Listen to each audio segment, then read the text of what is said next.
Hello everyone. Today we're going to be doing part 2 of my video series discussing my experiences with osteosarcoma and being a cancer patient during the pandemic. Um, this is going to be a long one, and I want to give a content warning because this one's going to get very dark. This is going to be really hard for me to film, but it's really important for me to be able to get this out there.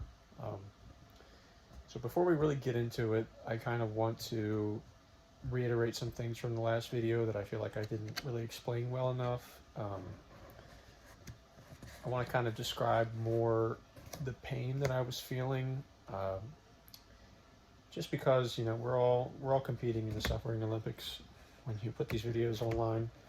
Um, so before I started chemo, the pain was debilitating, just absolutely horrible. Um, I was basically screaming myself to sleep. Um, so the other thing I wanted to mention was just a little bit more about the staging of osteosarcoma and what they consider low grade, high grade, and all that. So stage 1 is the presence of a tumor. There's not a lot of damage. It's very small. This would be an ideal scenario. You catch it really early. Most of the time that does not happen. I experienced being misdiagnosed by an orthopedic doctor, and that happens like 50% of the time. Um, so, if you ever find yourself in a similar position, do not be afraid to advocate for yourself. Um, the other thing I wanted to say was that, stage 2 is kind of split into two different categories. So you have stage 2A, which means it's malignant, but it's low grade, so it's not very active. And stage 2B, which means it's malignant, but it's high grade. I was stage 2B. So what that means is my tumor was very active, in the span of 3 months. It had grown enough to put a hole in the back of my tibia, and I had like bone fragments kind of just floating around. And then finally, the stage 3 is when you have lung metastasis. The prognosis for stages 1 to 2B is like 65 to 75%. If it's stage 3, it's closer to about 30. So that's something that still kind of haunts me, if you will. So anyway, I have a flashcard with all of the hospital stays, just to keep track of it. So today we're going to be talking about the first half of chemotherapy. Um, and I want to provide some context. My parents are morticians. I've spent my life, not to be melodramatic, but I spent my life kind of surrounded by death. I have an interest in dark things, the macabre. I love horror movies. I love horror games. Just anything that kind of challenges your perception of what is normal and what is good. I enjoy that. I love kind of challenging myself. I love exploring those depths of the human soul and, where people can go when they are pushed into situations they don't want to do. Um, that's not to say I'm someone that considers trauma to be a good thing. I think it's bullshit. People that romanticize where they, um, kind of the saying of like, what doesn't kill you makes you stronger. It's like, yeah, it may make you stronger, but you have lifelong effects that will never go away. And I felt like somebody's driving something loud. I felt like I had that from my back surgery. That was a very traumatic experience for me. I didn't think anything was going to go wrong with the surgery, but you never know. It was an extreme surgery. I could have been paralyzed. I could have died. Um, so, the morning of my back surgery, I remember just kind of calmly accepting this may be it. I certainly didn't want it to be it. Um, Everything was fine.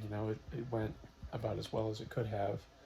I had a bad experience with the doctors because I was being seen by a pediatric orthopedic surgeon, and I was 17 years old, so I think he was kind of used to talking to like 5-year-olds, so he was very condescending to me. Um, and then, the year after that surgery in recovery was very, very difficult for me. I struggle a lot with anxiety and depression, and I had to carry a pillow to school. I'm sure anybody from Poly watching this remembers that. But that was a very difficult time for me, and unfortunately,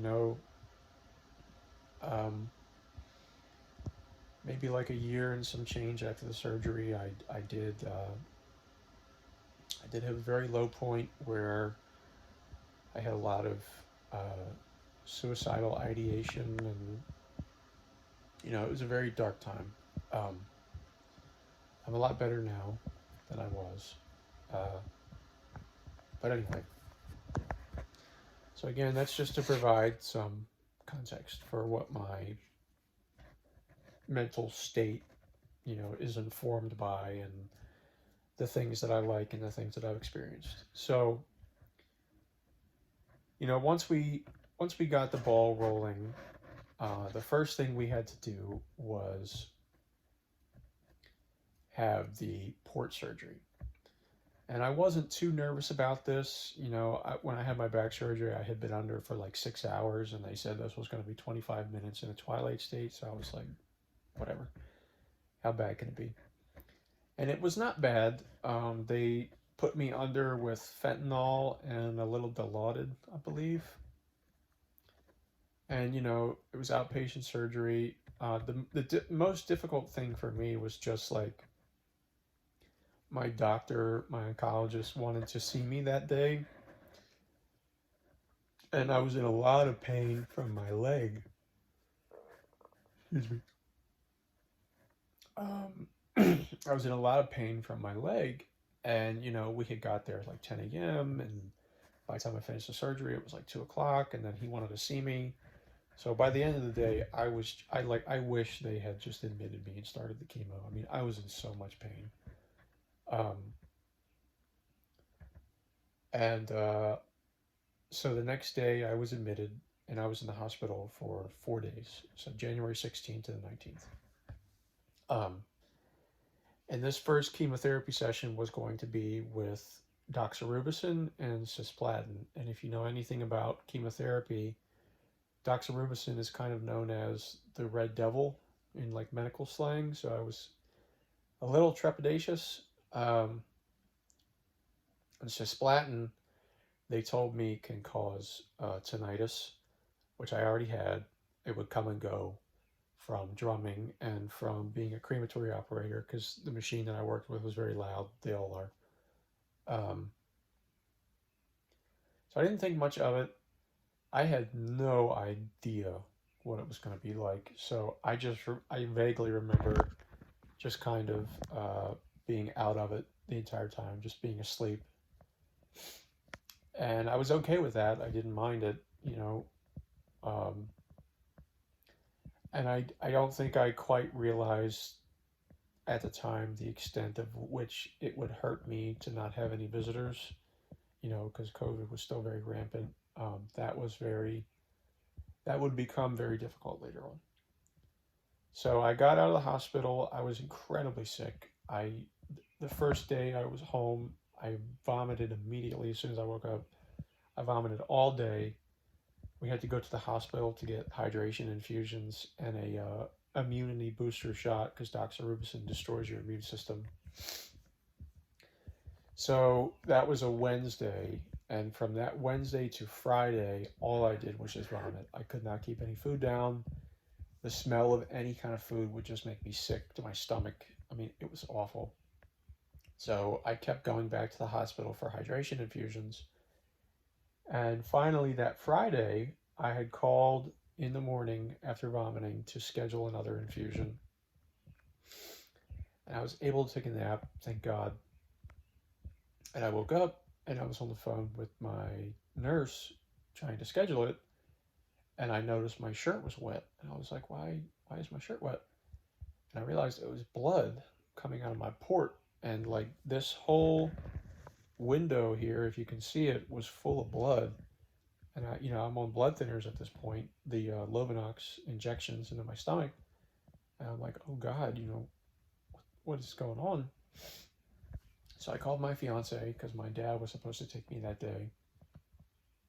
She rushed home, and I was so terrified. I live in an apartment building on the second floor, and I have to get up 18 steps to get out of here. So I was so worried that as soon as I got up, it was going to start gushing blood. So we took a rag and kind of taped it down to my chest with electrical tape. And then I got in the car and I held it to my chest while I was driving there. And for context, I don't live 10, 15 minutes away from where I get my treatments. I mean, it's 45 minutes. It's a long drive. So we got to the ER and nobody was allowed in. And I was not okay. I was losing my mind, and I was really upset because my oncologist had said, when you get there, you're checked in, they'll triage you and take you back because this is very serious. And they explained to me, yeah, you're in the system, but you have to wait to be triaged. And I thought to myself, I am bleeding from a fucking hole in my chest that is wired to my heart, and I'm on blood thinners. I need to be seen. I need to be taken care of. So half an hour went by. The rag that I'm holding to my chest is now saturated with blood, so I have blood on my hand, and I'm practically in tears. So I roll myself up to the check-in lady. I'm in a wheelchair at this point. And I hold the rag up and I'm like, ma'am, I need somebody to see me. I'm bleeding. And a nurse came out to call somebody and I flagged her down and said, I'm not that patient, but I need somebody to take care of this. So they pulled me back. They did a very short triage. They kind of wrapped it with, I forget what it's called, but it's like that beige wrapping that they put on your leg. So they wrapped it taut and it stopped bleeding, but then it started bleeding again while I was waiting. So from the time that they took me back to the ER in my wheelchair to the time that I got a bed in the cancer ward, it was about 10 hours. And during that time, I still kept throwing up. I was vomiting. I just didn't feel good. So I was there just under supervision and getting infusions and stuff from January 22nd to January 25th, which was in Washington. I got out of the hospital, and then 2 days later, I got a fever. So when you're taking chemotherapy, if you have a fever of more than 100.5, you have to go to the ER. I was 100.6. So we went to the local hospital here in Annapolis. My fever was so bad that my balance was messed up, and I had to scoop myself down my steps to get out and into the car. So they got me checked in. I told them everything that I was going through. I told them all the drugs I was on. And then I was only there for about 2 days, like a day and a half, till the 29th. They determined that it was neutropenic fever and I didn't have an infection, but they gave me antibiotics as just a precaution. So after that, things kind of calmed down a little bit. I had some nausea here and there, and I vomited a couple times. My next session with chemo was going to be with doxorubicin and cisplatin again. And by this point, I kind of had an idea of what things were going to be like. I now have tinnitus. My ears have not stopped ringing. It's not super loud, so it's easy to tune out. But if I listen to loud music or watch a loud movie, it gets louder for a little while. Um, and I had an idea of like when the nausea would come and go and when I could eat, and kind of things I couldn't eat. Um, so I went back for the second session on February 6th to February 9th, and then had my Neulasta shot and my hydration infusions the next day. Um, I didn't get like super duper sick. I did throw up a couple times. I remember we went to Wawa one night just to get out of the house. And I remember throwing up in the parking lot. I had like a cheese quesadilla and it was disgusting. Um, so the next part, um, if I ever had to describe a rock bottom in my life, uh, it would be November of 2015. That was when my mental health, I was really kind of experiencing a crisis. That was my junior year of high school. No, I'm sorry. It might have been November of 2014. I can't remember. But one of those times. And and this. So um,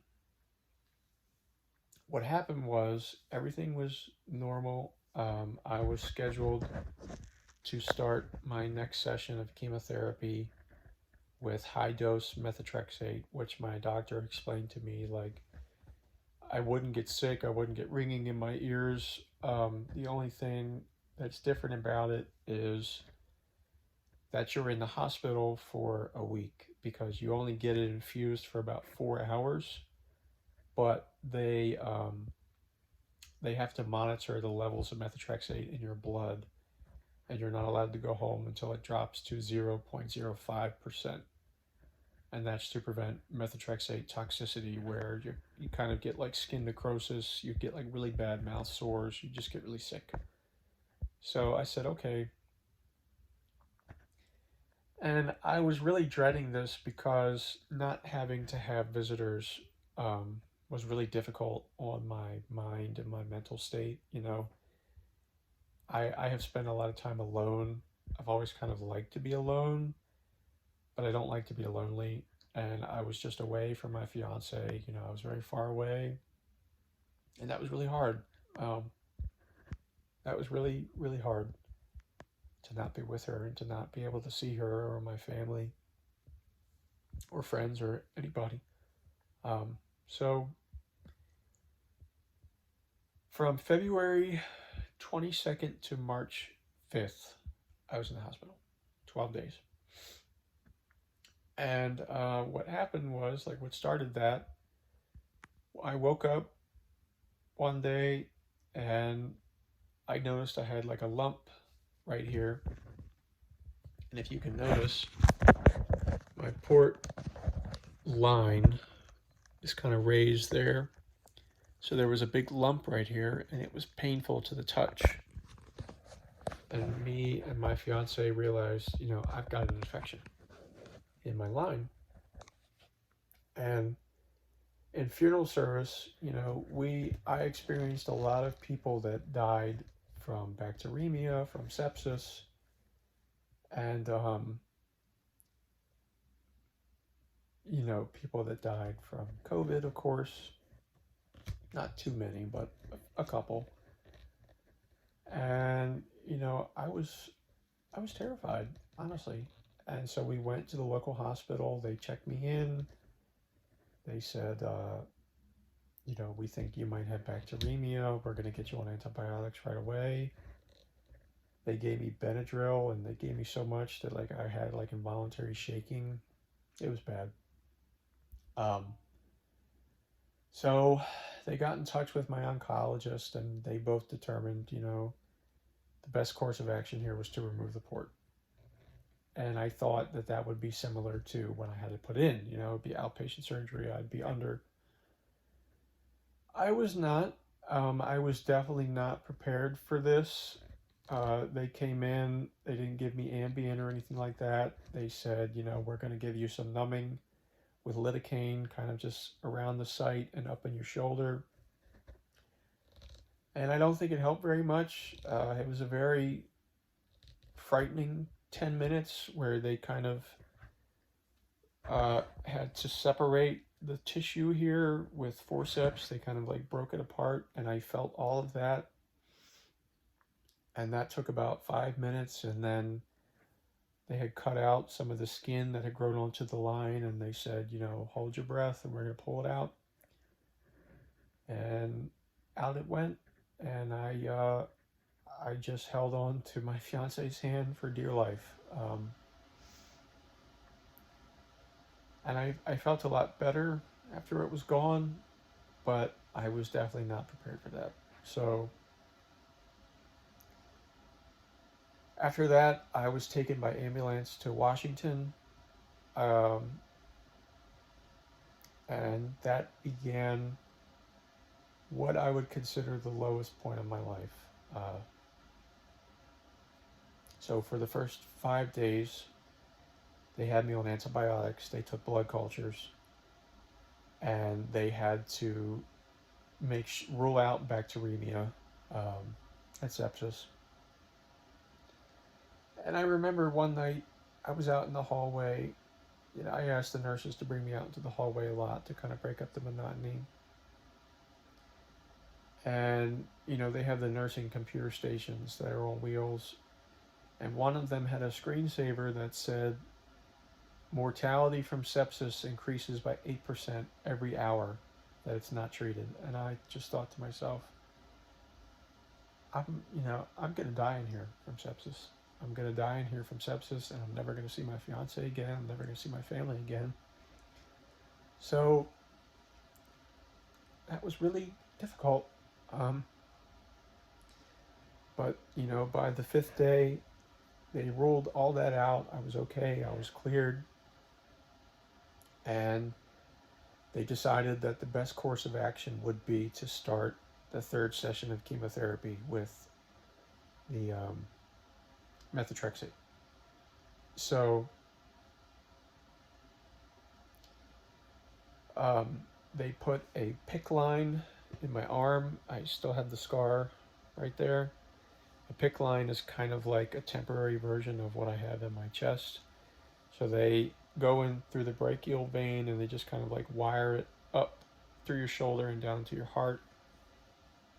And then I started the methotrexate. That was only infused for an hour, or for 4 hours, and then it was a very, very frustrating, long wait for the levels to come down enough for me to go home.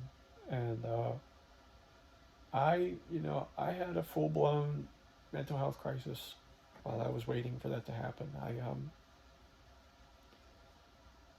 It just got to the point where, like, being in that room and the walls, the window, the bed, the infusion machines, the sink, everything just felt like a constant reminder to me that I could have died, and I very likely could have died being in there. And it was so much, it was so taxing. And I remember, like, halfway through that week, they agreed to let Carlin come see me in the lobby of the hospital and take me off of the infusion just for a little while. And I completely broke down when I saw her. I just lost it. So 2 days went by. They let me see her again. And then the next day I got out. So I was really happy to be home. And I got a really nice leather Daft Punk jacket, because they had broken up the day that I got admitted,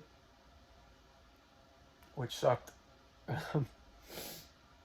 Sorry. So after that, my oncologist said, I'll give you a break. I had my second port put in on March 10th. It was very uneventful. I don't know if I had like a tolerance built up, or if they didn't give me enough fentanyl.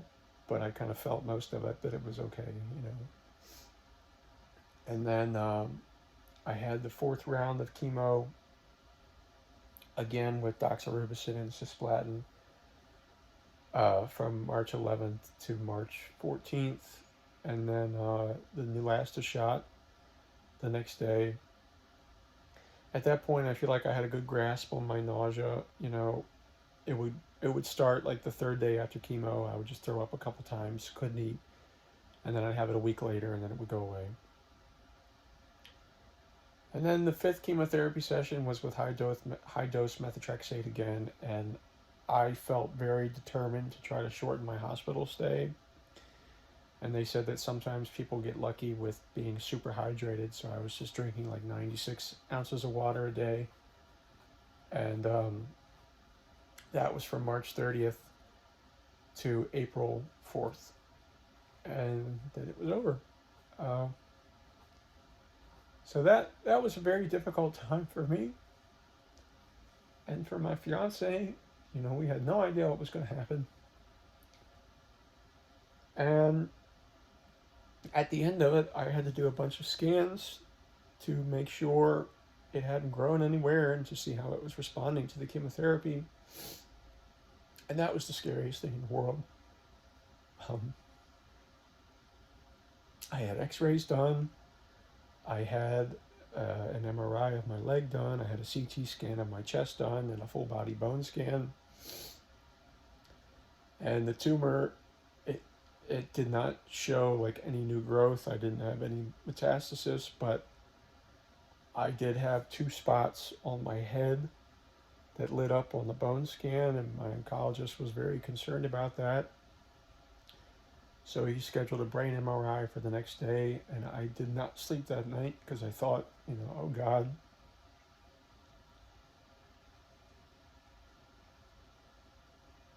It's in my skull. So we had that done, and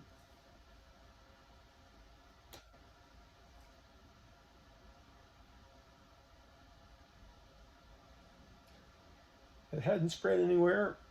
A friend of mine made a really funny joke and said, that's where they removed your devil horns. But anyway, everything was fine. The tumor responded to chemo the way they wanted it to. So,